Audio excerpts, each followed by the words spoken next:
Coach, congratulations. What are your initial thoughts about that one, hard fought one? Yeah, probably that. Very, very hard fought. It was the sort of game that we expected. What was the difference for you? Going to fine margins. Why did the Raiders come in on top? I don't know. That's your job, mate. It's going to be a hard game.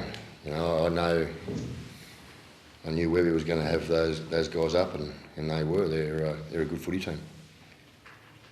How crucial were the two respective submitting periods? The fact that you could hold the Warriors out for 12 and then score, and then Well, we done a lot of hard work right throughout the. Since I've coached here, hard work talking about resilience, and you can talk about it, and sometimes you get thrown into a scenario or a situation where you got to then show what you practice, show what you speak about, and I've got a tough team there, mate. So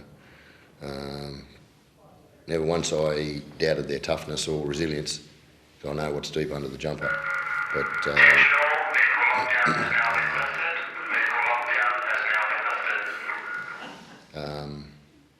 I was just proud of every individual that displayed it. Got a few on report coming out of that match. You can see the impact of that being. What can I see the impact of it?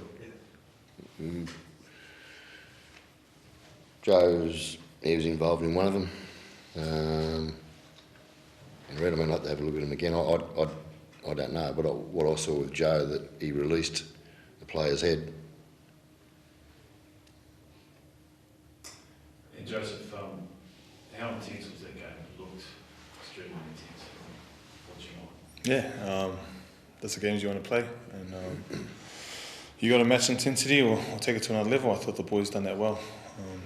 They came out firing, and Stick talked about it all week about not just matching them, but taking another step.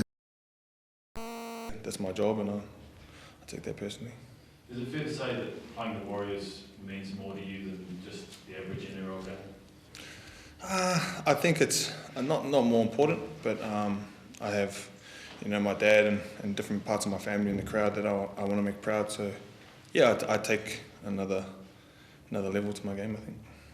Joe, what was it like when you got to go into the crowd after the game and see your partner? Because there were plenty of them there supporting you. Oh, yeah, half of them weren't my partner. I had to get photos in that, but I spent some time in between autographs, but it's just good to see your family proud of what you're doing and what you've done. So I embrace those moments every time.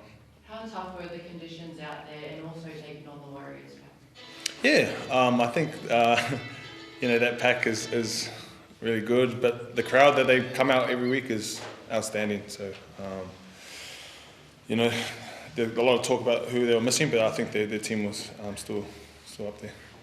Ricky, for you spoke about Nolan Martin pre-game, giving him his debut. I saw a nice moment, the ball went off and you just went up to him on the bench. But how proud are you of his effort out there? Yeah, I spoke to you about it before the game, and you probably don't go into the in-depth part of it pre-game, but it's lovely to be able to debut a player. I mean, you look at that left edge there tonight in regards to the age group of nearly all that left edge. I mean, Sevi Chris, who's still only 26, 25, 6, was the senior statesman on that left edge. And you have a look at how many games they've all played. We're on a completely different journey now, and the younger players that we're debuting, younger players that we are recruiting, are all doing their part of the job in playing good football. I'll go back to Taps and some of the game there tonight. We keep getting told this game's about entertainment, and that was an entertaining game tonight. But we can't discipline aggression, because our game, our broadcasters promote aggression. Now, we've got to be real careful that we don't go and want to scrutinise aggressive actions in a game that is moulded on pure aggression and passion. On Wednesday night, we got the, one of the most special games in our calendar happening, and it's created the profile and the culture, the passion of Origin is through aggression. I'm not at all promoting foul play. I'm dead against foul play. I've said before in press conferences we get a lot of accidental eye shots. With the speed and intensity of our game, that's just going to be, that's a part of it now. And there's a penalty given, I get that, that's fine. I'm not promoting foul play, but don't go penalising, or I don't mean penalising out there, but with match review committees, we can't go just willy-nilly bashing players for aggression, because you need it in our game. If we want to keep calling ourselves an entertaining game and get the broadcasters' money, well, aggression's a big part of it. The Raiders are an aggressive team, as you say, but do you feel like you push the boundaries a bit tonight? Not at all. I mean, you mentioned the crushing tackle. That's And when he released his, Joe's, yeah, when he released his head, that's what we practice to do. on the scale of crushing tackles, I would say. That's what, but we practice releasing the head. And unless I didn't see it, I was seeing it wrong. But you spoke to the referee about releasing his head. And I'm not, as I say, I'm not promoting foul play, mate.